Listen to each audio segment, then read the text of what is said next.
मानवता। श्री कृष्ण युग पुरुष थे, योगीराज थे, क्रांति दूत थे, लेकिन सर्वप्रथम वो मानव थे। आप कहोगे जी मानव कैसे?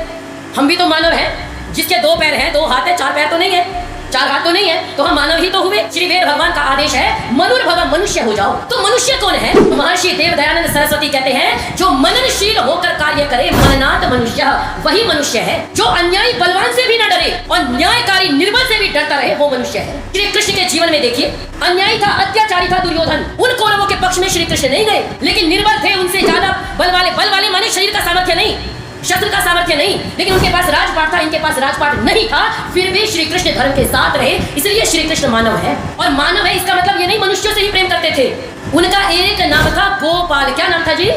गोपाल, जो गाय का पालन करे। आपके यहाँ लिखा ना पिताजी के घर लाखों गाय थी, लेकिन विडंबना देखिए, हमने कहा माखन चोर थे। अब जब मेरे घर में गाय है, मक्खन होता है, तो मुझे दूसरे के घर में चुराने की जरूरत पड़ेगी क्या? उनके पिताजी के घर में लाखों गाय थी। इतना सामर्थ्य था श्री कृष्ण में, अगर चाहते तो 5 पांडवों को लेकर दुर्योधन का खात्मा कर देते, इतने बड़े युद्ध की आवश्यकता नहीं थी। लेकिन फिर भी संधि प्रस्ताव लेके गए। पूरा पर्व है महाभारत में, उद्योग पर्व, पूरा प्रयास किया कि युद्ध ना हो, क्योंकि मानवता के पुजारी थे। श्री कृष्ण की बांसुरी का पहला स्वर है मानवता।